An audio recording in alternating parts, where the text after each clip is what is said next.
They say a mother's intuition is a gift from God. I didn't want to believe mine. I was standing in my kitchen in Asheville, North Carolina, just 3 days ago, Easter Sunday. The sun was hitting the countertops. The smell of honey-glazed ham and slow-simmered green beans filled the air. It should have been a day of peace, but my son Michael, he was acting strange. He kept watching me, not the way a son looks at a mother he loves. He was watching me like a hawk watches a field mouse, waiting, tracing my every move. "Mom," he said, his voice was too soft, too sweet, like syrup covering a bitter pill. "Did you forget to turn the coffee pot off again?" I saw smoke. I looked at the machine. It was unplugged. I had unplugged it an hour ago. I knew I had. "Michael, it's off," I said. My voice was steady, but my heart, it started that slow, heavy thumping in my chest. He sighed. A loud, theatrical sigh. He looked over at his wife, Letitia. She was leaning against my refrigerator, picking at her manicure. She didn't look up. She just nodded, as if they had already discussed this, as if I was already gone. "I am Mildred Smith. I am 72 years old. I have lived in this house for 44 years. I raised 3 children here. I buried my parents from here. And my husband, Martin, he was out on the porch right then, oblivious. He was laughing with our other children, Sarah and David. He didn't see the trap being laid in the kitchen. He didn't see the way Michael was looking at our mahogany dining table, like he was already measuring it for a moving van. "You're tired, Mildred," Letitia said. She finally looked at me. Her eyes were cold. "The house is too big. The stairs, the confusion. That was the word they started using 6 months ago. If I misplaced my glasses, confusion. If I forgot the name of a new actor on a TV show, confusion. If I disagreed with Michael about his gambling debts, well, then I was having an episode. I stood my ground. I smoothed my apron. The lace was scratchy against my fingers. I am not confused, Letitia. I am busy. There are 22 people coming for dinner." "Exactly," Michael snapped. He stepped closer. He smelled like expensive cologne and desperation. "It's too much for you. We've made an executive decision. For your own good. For my own good." Those 4 words are the most dangerous words a child can say to a parent. They think because we have gray hair, we have gray matter. They think because our joints ache, our minds have quit. They are wrong. I looked out the window at the lilac bushes Martin planted when Sarah was born. They were in full bloom, deep purple, vibrant. I realized then that Michael wasn't there for the ham. He wasn't there for the resurrection. He was there for the deed. "We're going to talk about it at dinner," Michael said. He patted my hand. His skin felt oily. "The whole family needs to be on the same page about your condition, my condition." I felt a cold shiver go down my spine. I looked at the spice rack. I looked at the clock. I looked at the calendar. Everything was in its place. Except my son. I wanted to scream. I wanted to tell him I knew about the credit card bills he was hiding from Letitia. I wanted to tell him I knew he'd been calling my bank, pretending to be my assistant. But I didn't. I just smiled the way a mother smiles when she's watching a toddler stumble. "Fine, Michael," I whispered. "Let's have a talk at dinner." I walked past him. I went to my bedroom. I locked the door. I reached under my mattress. I pulled out a thick manila envelope. It didn't have a return address. It didn't have a flashy logo, but inside those pages was a truth that would stop Michael's heart. I had been to Charlotte. I had seen Dr. Aris. I had taken the tests, the memory tests, the blood work, the brain scans. Michael thought he was the only one playing a game. He forgot who taught him how to play. I tucked the envelope into my knitting bag. Right under the half-finished sweater for my granddaughter, I checked my reflection in the mirror. My eyes were sharp. My hands were as still as a mountain lake. "Mildred," Martin called from the hallway. "The guests are pulling up." "You okay, honey?" I opened the door. I kissed my husband on the cheek. He smelled like peppermint and sunshine. "I'm wonderful, Martin," I said, and I meant it, because for the first time in a year, I wasn't the one who should be afraid. We walked out to the backyard. The tables were set with the white linen cloths, the ones I bleached myself. Sarah was laughing. The grandkids were hunting for eggs in the tall grass near the creek. It looked like a postcard of an American family. But at the head of the table, Michael was standing. He had a folder in his hand. He was tapping it against his thigh. He looked at me and winked, a wink that said, "It's over, old woman." I sat down. I smoothed the napkin over my lap.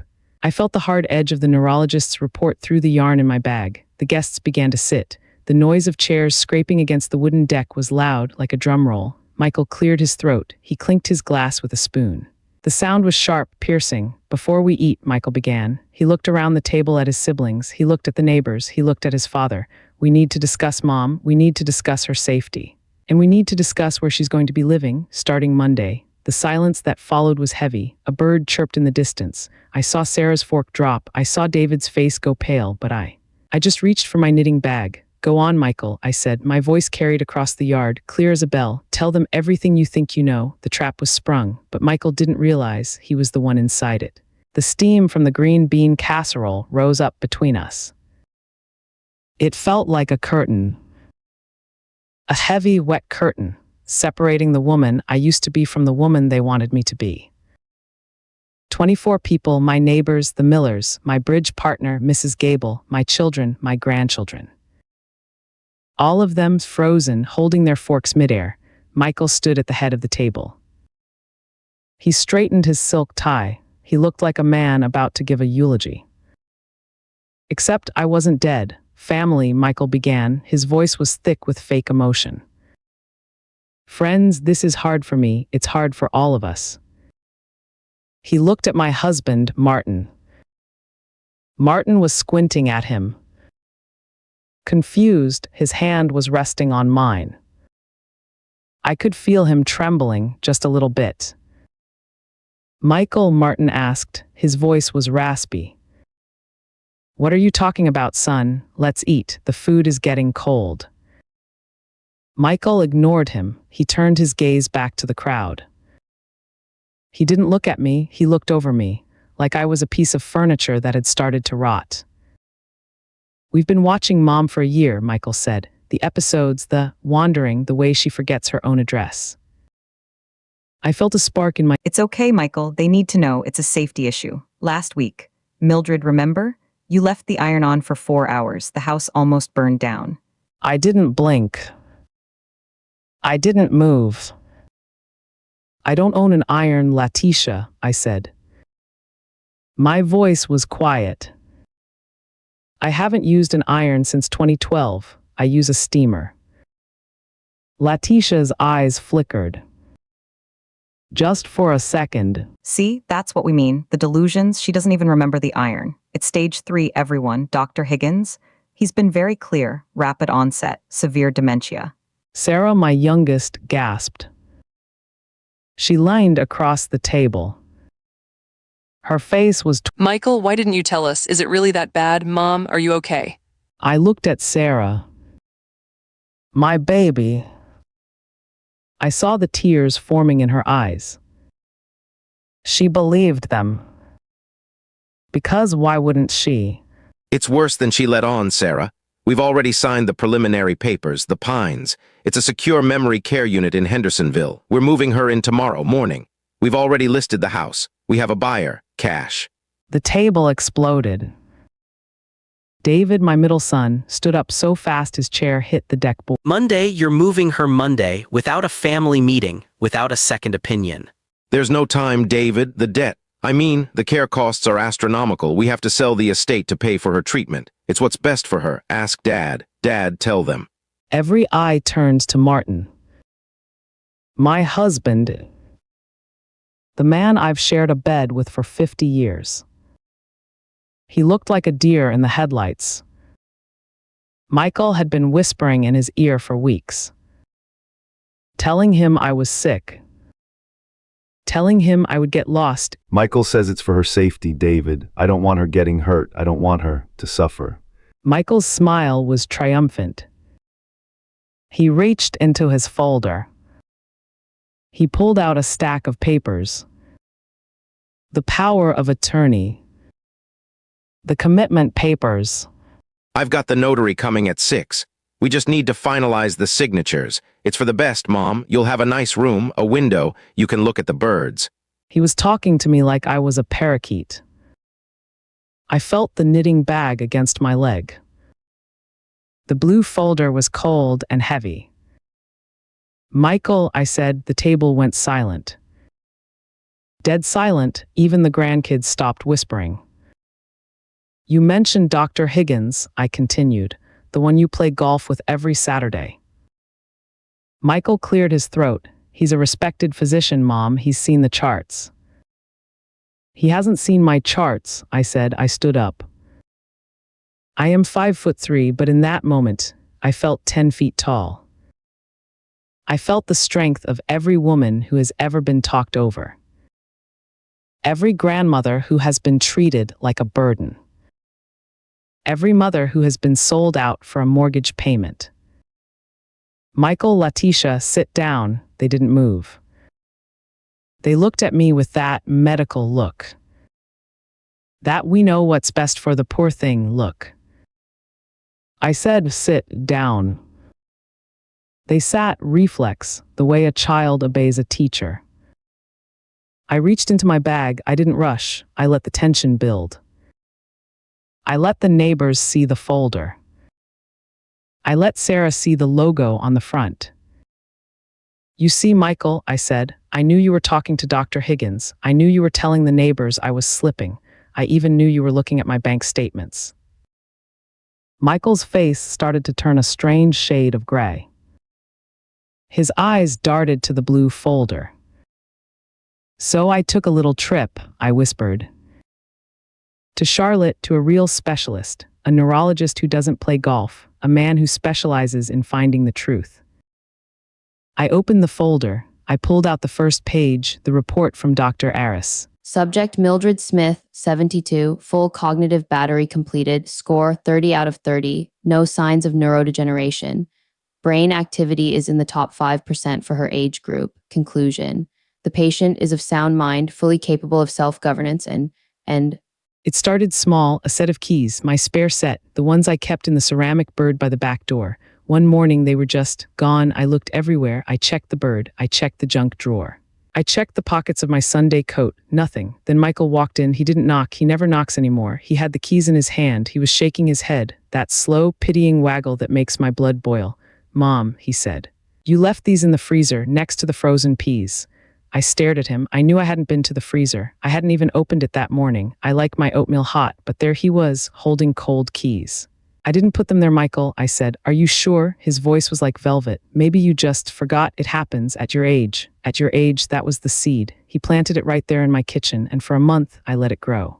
I started doubting myself. I started checking the stove 3 times. I started writing down the time I took my vitamins. Then came the forgotten phone calls. Letitia would call me at 10 in the morning. She'd talk about the weather. She'd ask about my roses, standard daughter-in-law talk, but then at dinner, Michael would bring up a doctor's appointment. Why didn't you go to the dentist, Mom? Letitia told you about it this morning. She didn't mention the dentist, Michael, Letitia would gasp. She'd put her hand over her heart. Mildred, we talked for 10 minutes about it. I even gave you the address. Don't you remember? I would look at Martin, my husband. He's a good man, a loyal man, but he's 75. His hearing isn't what it used to be, and he trusts his son. Maybe you missed it, honey, Martin would say. Michael just wants to help. That word became a cage. They started showing up unannounced to check on things. They moved my furniture. For your safety, they said. They took away my scatter rugs. Tripping hazards, they said. They even tried to take my car keys. The traffic in Asheville is getting too fast for you, Mom. I felt like I was being erased. One rug at a time, one memory at a time. I felt small. I felt old, but then I found the brochure. It was October, a Tuesday. Michael had left his leather briefcase on my dining table while he went to the hardware store with Martin. I shouldn't have looked. I'm a lady. I was raised to respect privacy, but my intuition, it was screaming. I opened the flap. Right on top was a glossy folder, The Pines, Luxury Memory Care and Assisted Living. There were circles around the prices. $6,000 a month, $7,000 for the advanced wing, and then a sticky note in Michael's handwriting. House sale covers 5 years. Estate goes to him after. My heart stopped. Michael, he wasn't worried about my safety. He was counting my money. He was waiting for me to slip enough so he could take the deed. I sat down in my rocker. I didn't cry. I didn't scream. I just sat there, looking at my lilacs. Looking at the house I'd built with my own sweat. I realized then, Michael had been the one moving my keys. He had been the one telling Letitia to lie about the phone calls. He was gaslighting me, my own son. Was trying to drive me crazy so he could get his hands on his inheritance early. I felt a cold, hard resolve settle in my chest. It was like a stone, unbreakable. I knew our local doctor, Dr. Higgins, was Michael's friend. They played golf at the country club. If I went to Higgins, he'd just tell Michael I was unstable. I had to be smarter. I had to go underground. I waited until Michael and Martin went on their annual fishing trip to the coast.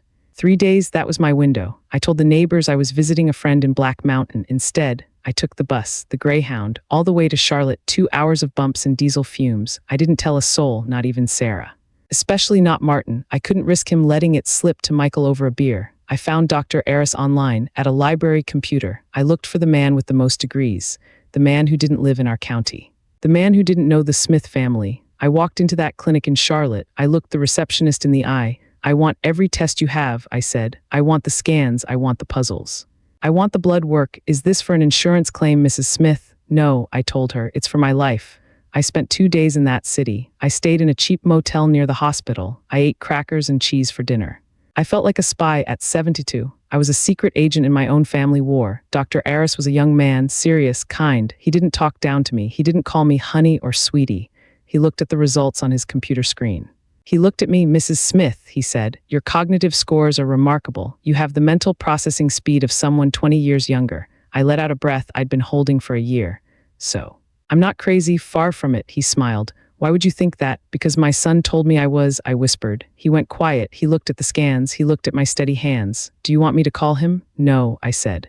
I want you to mail the report to a P.O. box in Asheville. I didn't want him to know, not yet. I wanted him to think he was winning. I wanted him to keep moving my keys. I wanted him to keep telling his lies at the Piggly Wiggly, because I was building a case, and I knew Easter was coming. Easter is a time for resurrection, a time for things to come out of the dark and into the light. I spent the next few months playing the part. I let him help me cross the street. I let Letitia remind me of things. I acted a little slower, a little more confused. It was the hardest acting job of my life. Every time he patted my hand, I wanted to slap his. Every time he spoke to me like a child, I wanted to scream my IQ score in his face, but I waited. I watched the mail. I watched his debts grow. I saw the final notice letters in his trash. I saw him looking at my jewelry box. He thought he was the hunter. He thought I was the trophy. He was wrong. I was the trap. Tight against the cold draft coming from the window as we rattled toward Charlotte. The seats smelled like stale coffee and old upholstery. The man sitting 3 rows ahead of me was snoring. I didn't care about the smell or the noise. I was a ghost. For 44 years, I had been Mildred, the woman who remembered every birthday. The woman who never missed a Sunday service at the Methodist church. The woman who always had a batch of peanut butter cookies waiting in the jar. But that woman was gone for the weekend. I was someone else now. I was a woman fighting for her soul. I had told Martin I was going to stay with my old friend Martha in Black Mountain. I felt a pang of guilt when I kissed his cheek goodbye. His skin felt like parchment paper. He looked at me with so much trust. Have a good rest, Millie, he'd said. You've been so tired lately. Michael says the mountain air will do you wonders. Michael again, always Michael.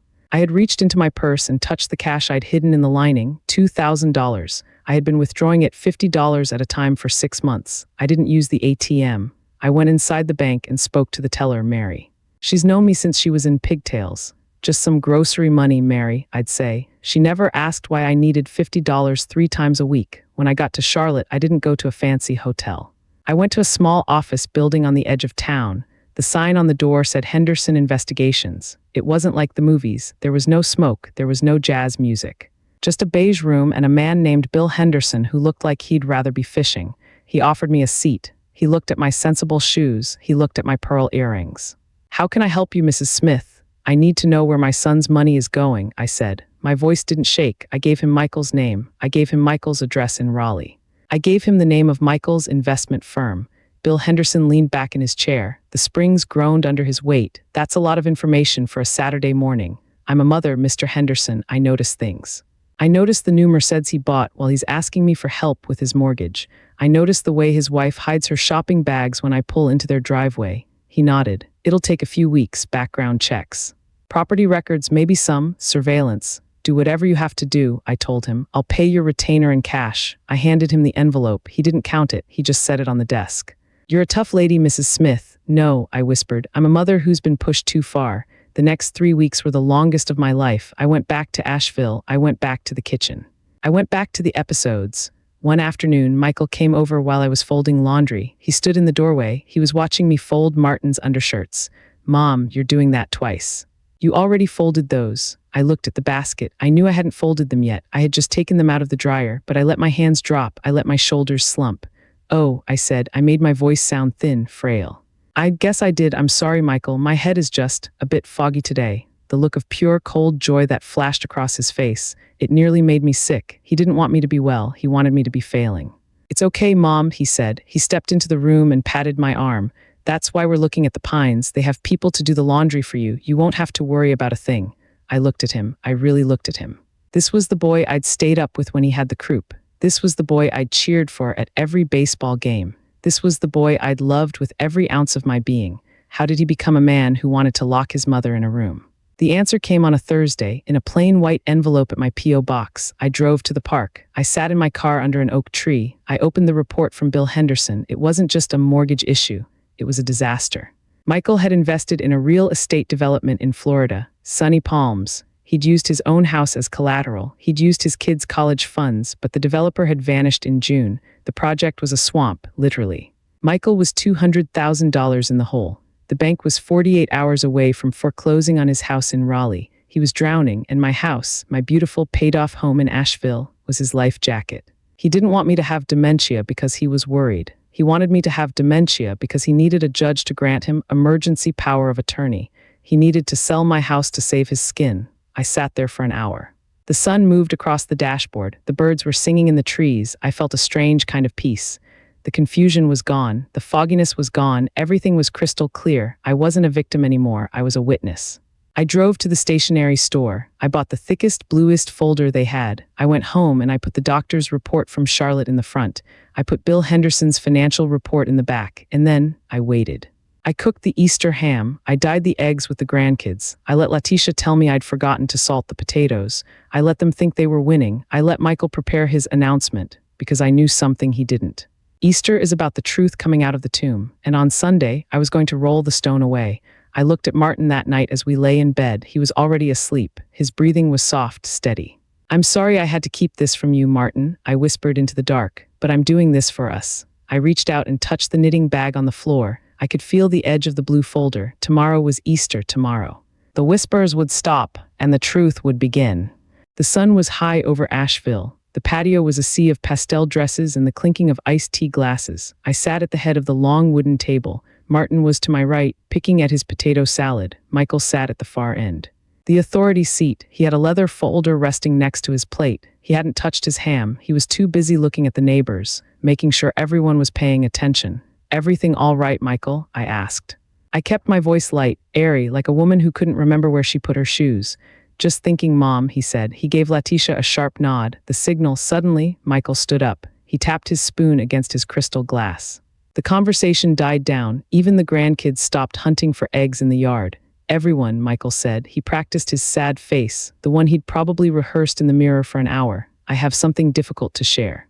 It's about Mom." I felt Sarah's hand go tight on her napkin. I saw David lean forward, his brow furrowed. They didn't know. They were about to be hit by a freight train of lies.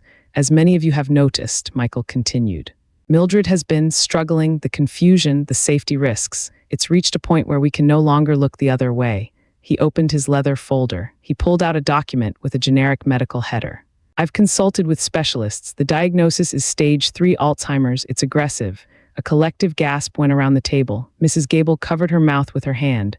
"Oh, Mildred," she whispered. I didn't look at Mrs. Gable. I looked at my son. I looked at the veins standing out in his neck. He was sweating. "Because of this," Michael said, his voice rising, "we've made the executive decision to move Mom into the Pines tomorrow morning. It's a secure facility. Professional care, and to cover the costs, we've already accepted a cash offer on this house." The silence was deafening. It was the sound of a family being torn apart by a signature. "Monday," David shouted. "You're selling the house on Monday." "Michael, what the hell are you doing?" "I'm saving her life, David," Michael barked. "Dad can't handle her. Look at her. She doesn't even know what day it is." I took a slow sip of my tea. The mint was cool against my tongue. "Actually, Michael," I said, my voice wasn't thin anymore. It wasn't frail. It was a whip. The table went quiet again. Michael blinked. He looked at me like I'd just started speaking in tongues. "It's Easter Sunday," I said. "April 20th, it is precisely 2:15 in the afternoon, and you are a liar." I reached down into my knitting bag. I didn't faff about with the yarn. I pulled out the blue folder, the heavy one. I slid it across the table. It skidded over the white linen, stopping right in front of Michael's ham. "Open it," I whispered. "Mom, you're having an episode," Letitia interjected. She reached for the folder, trying to grab it before Michael could. "Let's just go inside and lie down, honey. Touch that folder, Letitia, and I will have you removed for trespassing," I said. I wasn't playing the sweet grandmother anymore. The mask was off. Michael looked at the folder. He saw the seal of the Charlotte Neurological Institute. His face went from gray to a sickly shade of white. "What is this?" he muttered. "That," I said, standing up slowly, "is a clean bill of health. From a doctor who doesn't play golf with you, Michael." I looked at the guests. I looked at my friends of 40 years. I spent 3 days in Charlotte. I took the tests. I took them all. My cognitive score is a 30 out of 30. I have no dementia. I have no episodes. "Then why were you forgetting things?" Sarah asked, her voice small. "Because Michael was moving my keys," I said. "Because Letitia was lying about phone calls. They were gaslighting me, Sarah. They were trying to make me think I was crazy, so they could steal this house." Michael tried to laugh. It was a hollow, desperate sound. "This is ridiculous. You're delusional, Dad, tell her." Tell her she's sick. But Martin wasn't looking at Michael. He was looking at the folder. He reached out and opened it. He started reading. But that's not all that's in there, I told the table. Turn to the back, Martin. Read the second report. Michael lunged for the folder then. He tried to snatch it from his father's hands, but David was faster. My middle son stood up and blocked Michael, his arms crossed over his chest. Let him read it, Michael, David growled. Martin turned the pages. His eyes scanned the financial records I'd gotten from the pie, the Florida development, the $200,000 debt. The foreclosure notice on Michael's own home. Martin looked up. His eyes were wet, but they were clear for the first time in months. You were going to sell our home to pay for a swamp in Florida? Dad, I can explain, Michael stuttered. The investment, it's going to turn around. I just needed a bridge loan. I was going to pay it back. With what? I asked. With the money you were stealing from my care fund? I walked around the table. I stood right in front of my eldest son. He looked small. He looked like the boy who used to hide his broken toys under the bed, but he wasn't a boy anymore. He was a predator. You sat at my table, I said. You ate my food. You kissed my cheek, and all the while, you were measuring me for a coffin. Mom, don't call me that, I snapped. A son protects his mother. He doesn't hunt her. I turned to Letitia. And you whispered in my husband's ear. You told him I was a burden. You tried to break a 50-year marriage for a new kitchen in Raleigh. We're leaving, Letitia said, grabbing her purse. Michael, let's go. She's unstable. Oh, you are leaving, I agreed. But not before the neighbors see exactly who you are. I picked up the neurologist's report. I held it high, like a trophy. I am Mildred Smith, I announced to the yard. I am 72 years old. My mind is sharp. My house is paid for, and I am not going anywhere. The neighbors started to clap, small at first, then louder. Mrs. Gable stood up and cheered. Michael didn't wait for the dessert. He didn't wait for the coffee. He grabbed his leather folder, his useless, lying folder, and he ran. Letitia was right behind him, her heels clicking frantically on the wood. I watched their car peel out of the driveway. I watched the dust settle. I felt a hand on my shoulder. It was Martin. He pulled me into him. He smelled like peppermint and regret. I'm so sorry, Millie, he whispered. I should have known. I should have seen him. It's okay, Martin, I said. I rested my head on his chest. The fog is gone now. I looked at Sarah and David. They were standing there, shell-shocked, but they were looking at me with new eyes, not with pity, but with respect. Well, I said, smoothing my apron. The ham is getting cold, and I believe we have a cake in the kitchen. I walked back to my seat, the head of the table, my seat. The truth was out. The stone was rolled away, and for the first time in a year, I could finally breathe. The aftermath of a storm is always the quietest part. The neighbors had gone home. The dishes were soaking in the sink. Sarah and David were sitting at the kitchen island, their faces pale in the soft glow of the overhead light. Martin was in his recliner, staring at the television, but it wasn't turned on. He was staring at his own reflection. I sat down across from my children. I didn't feel tired anymore. Mom, I feel sick. How did we not see it? How did we let him talk to you like that for a year? I reached out and took her hand. Her skin was cold. Because you're good people, Sarah, I said. Good people don't go looking. It wasn't just him, Mom. It was Letitia. She was the one feeding the fire. She's the one who wanted the estate for her Florida lifestyle. I'm calling the lawyer in the morning. We need to strip Michael's name off everything. Now. The kitchen door creaked open. It was Michael. He hadn't left the property. He had been sitting in his car in the driveway for an hour. He looked haggard. His tie was undone. His expensive shirt was wrinkled. He stood in the doorway, looking at us. I just wanted to say, the papers, I tore them up. The Pines contract, it's gone. David spun around, his fists clenched at his sides. Oh, you tore them up? How noble of you, Michael. After you tried to kidnap our mother and steal her house, you're lucky I don't throw you off this porch right now. David, please, I was desperate. The developers. They threatened to sue me. They were going to take everything. Letitia said. She said if we didn't get the money, she was leaving with the kids. I stood up. I walked over to my eldest son. I didn't feel anger. I felt pity. So you chose her over me, I whispered. You chose a woman who would leave you, over the mother who would never have turned her back on you. Michael looked down at his shoes. I thought I could fix it. I thought I'd move you in, sell the place, pay the debt. And then I'd make it up to you. I swear, Mom, I was going to buy you a condo in Raleigh, near us. Don't you dare blame this all on me, Michael. You're the one who signed the papers. You're the one who moved the keys. We all turned to look at her. She was standing there, clutching her designer purse like a We were doing what was necessary. Look at her. She's 72. She shouldn't be in this big house anyway. We were just accelerating the process. I walked toward Letitia. She stepped back, her heels clicking on the linoleum. Accelerating the process, I asked. You mean accelerating my death, because that's what happens to people my age when you take away their purpose.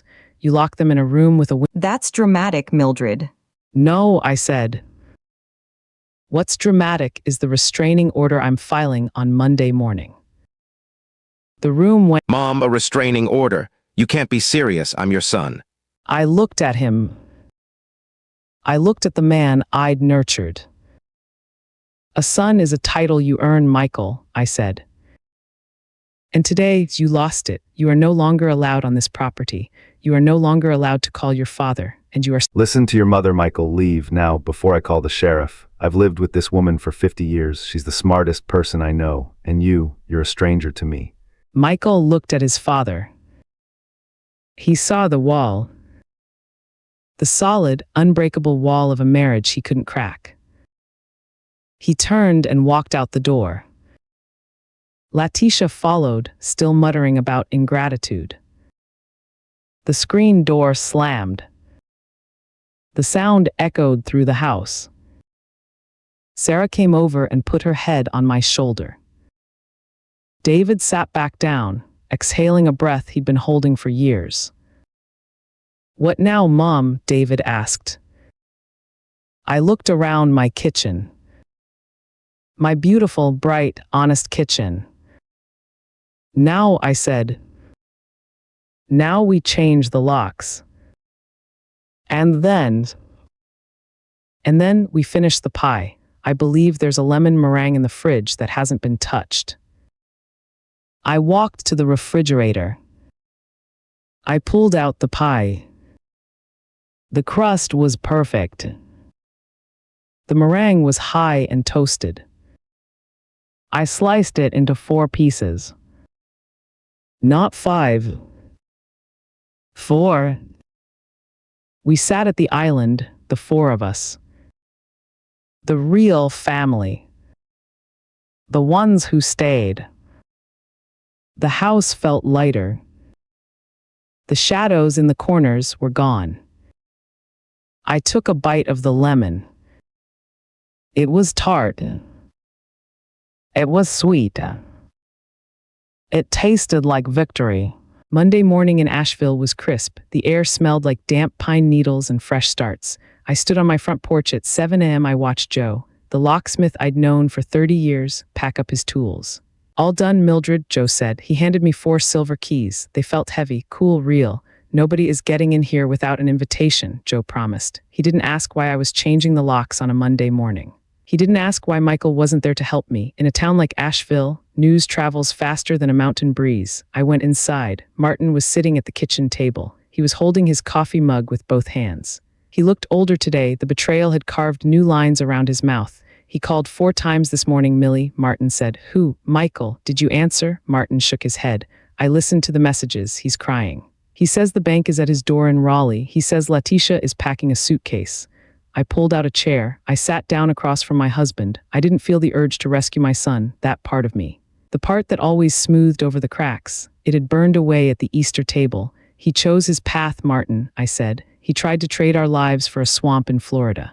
We can't fix that for him. I know, Martin whispered, but it hurts. It just hurts. I reached across the table and squeezed his hand. It hurts because you have a heart. Michael, he has a ledger. There's a difference. At 10 o'clock. Sarah arrived. She was wearing her business suit. She looked like the lawyer she was. She had a briefcase full of papers. We're going to Whitaker's office, Sarah said. I've already called ahead. He's the best estate attorney in North Carolina. He doesn't golf with Michael's friends. He doesn't even like golf. We drove downtown. The mountains were a deep, bruised blue against the sky. I felt awake. I felt sharp. Mr. Whitaker's office was quiet. It smelled like old books and expensive carpet. He was a man in his 80s. His eyes were like 2 bright marbles behind thick glasses. Mildred, he said, standing up to greet me, I heard about your Easter dinner, I must say. I haven't heard a story that's satisfying in 20 years. I'm glad it provided entertainment, Arthur, I said, but today I want protection. We sat down for 2 hours. We went through every document Michael had ever touched. The power of attorney revoked, the medical proxy canceled, the will torn up. I want everything split between Sarah and David, I told the lawyer. Equally, every penny, every stick of furniture. This house and Michael, Mr. Whitaker asked. Michael gets his life, I said. He's already spent his inheritance on Florida mud. I'm not giving him a second chance to bury me. I signed my name, Mildred Smith. The ink was dark, the letters were firm, no tremors, no hesitation. When we walked out of the office, I felt like a weight had been lifted off my chest. I wasn't a patient anymore. I wasn't a subject for a memory care unit. I was the owner of my own life. We stopped at the Piggly Wiggly on the way home. I needed milk, I needed bread, I needed to show my face. The grocery store was quiet, but I felt the eyes. I saw Mrs. Higgins, the doctor's wife. Turn her cart down another aisle when she saw me. Good, let her run. I walked up to the deli counter. The girl behind the glass, a sweet thing named Jenny, looked at me with wide eyes. Miss Mildred, she whispered. My mama told me what happened. She said you stood up and showed everyone a secret report. She said you were like a judge in a movie. I smiled. I just told the truth, Jenny. It's a lot easier than keeping a lie. Well, Jenny said, sliding an extra slice of cheese into my bag. My mama says you're the talk of the church. She says everyone is checking their own bank accounts today. I paid for my groceries. I walked out to the car. The sun was warm on my neck. When I got home, David was there. He had a toolbox. He was installing a new security camera over the garage. Just in case, Mom, David said. I don't think he'll come back, but I want you to feel safe. I looked at my 2 children, Sarah with her legal mind, David with his protective heart. They were the real ones. They were the ones who didn't need to be bought. Thank you, David, I said. That evening, Martin and I sat on the back porch. The gazebo was glowing in the twilight. The lilacs were still blooming. What are we going to do with the extra room, Millie? Martin asked. The one we were saving for Michael's visits. I thought about it. I thought about the years I'd spent waiting for him to call. The years I'd spent hoping he'd be the son I wanted him to be. I think I'll make it a sewing room, I said. Or maybe a library, a place where I can keep all my books and my reports. Martin laughed, a real, deep belly laugh. It was the first time I'd heard it in a year. I like that, he said. A library for the smartest woman in Asheville. I leaned back in my chair. I watched a firefly blink in the grass. The house was secure. The money was safe. The truth was written in stone. Michael was in Raleigh, dealing with the consequences of his greed. Letitia was in the dark, looking for a way out, but here, under the stars in North Carolina, there was only peace. I wasn't fading away. I was just getting started. I am Mildred Smith. I closed my eyes. I listened to the crickets. I didn't have to check the stove. I didn't have to look for my keys. I knew exactly where they were. They were in my pocket, and I was staying put. It has been 1 month since that Sunday. 1 month of silence, the most beautiful, heavy, honest silence I have ever known. The lilacs in Asheville have faded now. The mountain laurel is starting to bloom along the ridges. I sit on my porch every morning at 6. I watch the fog roll off the Blue Ridge Mountains. I drink my coffee, hot, black, just the way I like it.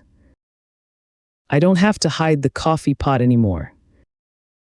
I don't have to wonder if I left the stove on. I know I didn't because I am the one who turned it off. Last Tuesday, a certified letter arrived from Raleigh. It wasn't for me, it was for Michael. It had been forwarded from his old address. I didn't open it, I didn't have to. The return address said Wake County Courthouse, bankruptcy. Sarah told me that Letitia finally left. She took the kids, she took the SUV. She took the designer bags that were bought with money Michael didn't have. She went to her sister's house in Charlotte. Michael is living in a 1-bedroom apartment near the highway. He's working at a car dealership, commission only. He calls Sarah every night, crying. He wants me to pay his legal fees. He wants me to be a mother and forgive his debts. I am being a mother, Michael. I am teaching you the most important lesson you ever missed, consequences. I don't hate him, I really don't. Hate takes too much energy. And at 72, I'm saving my energy for things that grow. Martin and I have been busy. We spent the last 2 weeks clearing out the Michael room. We took down the old trophies. We boxed up the posters from his college days. We gave the furniture to a local charity that helps women starting over. Now that room is mine. I painted the walls a soft, pale yellow. Like the sun through a screen door, I moved in my sewing machine. I moved in the rocking chair my grandmother gave me. I have a shelf for my books. And right in the center, on a small wooden stand, I kept that blue folder. It's not a weapon anymore, it's a certificate. Yesterday, I went to the Methodist church. I wore my favorite navy blue dress. The one Michael said made me look confused. I sat in the third pew, right where I've sat for 40 years. Mrs. Gable leaned over during the first hymn. Mildred, she whispered, you look younger. Are you using a new cream? I smiled at her. No, Martha, I said. I just stopped carrying people who were trying to bury me. She nodded. She squeezed my hand. I think half the women in that congregation went home and changed their passwords that afternoon. But I'm not just telling you this to brag. I'm telling you this because I know you're watching. I know who you are. You're the woman who worked 30 years in the school system. You're the woman who raised 3 kids on a tight budget. You're the woman who saved her Social Security checks. You're the woman who loves her family, even when they don't deserve it. And I know what they're saying to you. Mom, you're getting forgetful. Mom, maybe you shouldn't drive at night. Mom, we think it's time to look at some options. Listen to me. If they are saying it because they love you, you will know. Love doesn't whisper behind your back. Love doesn't move your keys. Love doesn't look at your house like it's a pile of cash. But if they are saying it because they are greedy, fight back. Don't let them tell you that your mind is a dark room. Don't let them treat your life like a business transaction. You are the matriarch. You are the foundation. Without you, they wouldn't even have a table to sit at. Martin and I are leaving tomorrow. We bought an RV. A small one, just big enough for 2 people and a map of the coast. We're going to see the lighthouses in the Outer Banks. We're going to eat fried shrimp in a shack on the pier. We're going to stay up late and watch the tide come in. Are you sure you can handle the driving, Martin? I asked him this morning. He laughed. He